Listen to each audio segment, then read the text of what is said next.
తమిళ hero Vijayakanth మన తెలుగు హీరోలకి ఎన్ని హిట్లు ఇచ్చాడో తెలుసా? అదేంటి హీరో విజయకాంత్ మన తెలుగు హీరోలకి హిట్లు ఇవ్వడం ఏంటి అనుకుంటున్నారా? అవునండి, ఆయన చేసిన చాలా సినిమాల్ని మన తెలుగులో చాలా మటుకు రీమేక్ అయ్యాయి. చిరంజీవి నటించిన ఓ బ్లాక్ బాస్టర్ సినిమాకు తమిళంలో విజయకాంత్ నటించిన సినిమా ఆధారం అని మీకు ఎంతమందికి తెలుసు? తెలుగులో విజయకాంత్ సినిమాలు ఎన్నో రీమేక్ అయ్యాయి. అవేంటో తెలుసుకుందాం. దివంగత తమిళ కథానాయకుడు డిఎండికే అధినేత విజయకాంత్ 150కి పైగా సినిమాల్లో నటించారు. తమిళంలో తప్ప మరో భాషలో ఆయన సినిమాలు చేయలేదు. అయితే ఆయన సినిమాలు కొన్నిటిని తెలుగులో డబ్బింగ్ చేశారు, మరికొన్ని రీమేక్ చేశారు. అందులో చిరంజీవి హీరోగా రూపొందించిన బ్లాక్ బాస్టర్ సినిమాలు కూడా ఉన్నాయి. మనందరికీ తెలిసిన ఠాగూర్ రమణ సినిమా ఆధారం అని ఎంతమందికి తెలుసు? ఠాగూర్ చిత్రానికి ముందు కూడా విజయకాంత్ సినిమాలు చిరంజీవి చాలా రీమేక్ చేశారు. తమిళంలో చాలా హిట్ అయిన సినిమాల్ని చిరంజీవి ఇక్కడ రీమేక్ చేసిన విషయం తెలిసిందే.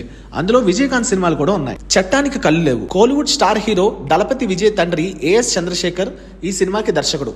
తమిళంలో విజయకాంత్ పోషించిన పాత్రను తెలుగులో మెగాస్టార్ చిరంజీవి చేశారు. చిరంజీవి చేసిన దేవాంతకుడు సినిమా కానివ్వండి, ఖైదీ నంబర్ 786 కూడా విజయకాంత్ రీమేక్లే.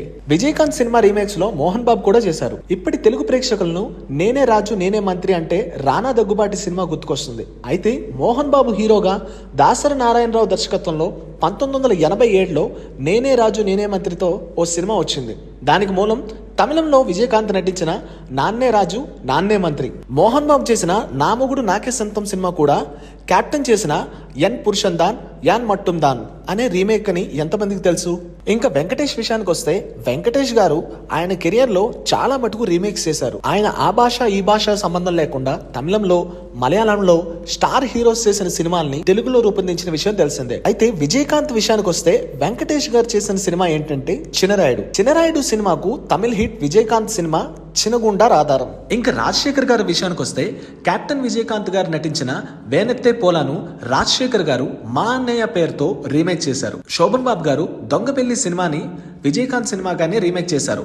విజయకాంత్ గారు చేసిన నేనేవై ఊరు సంగీతం అనే సినిమాని శోభన్ బాబు గారు దొంగపెల్లి అని పేరుతో ఇక్కడ రీమేక్ చేయడం జరిగింది. అంతేకాకుండా విజయకాంత్ గారు చాలా సినిమాల్ని తెలుగులో రీమేక్ చేయడం జరిగింది. అందులో మంచి మనసులు అనే ఒక సినిమా కూడా ఉంది. దాన్ని భానుచంద్ర గారు రీమేక్ చేశారు. ఇలా తెలుగు సినిమాల్లో తెలుగు హీరోలకి చాలా మటుకు హిట్లు ఇచ్చింది విజయకాంత్ గారనే చెప్పొచ్చు.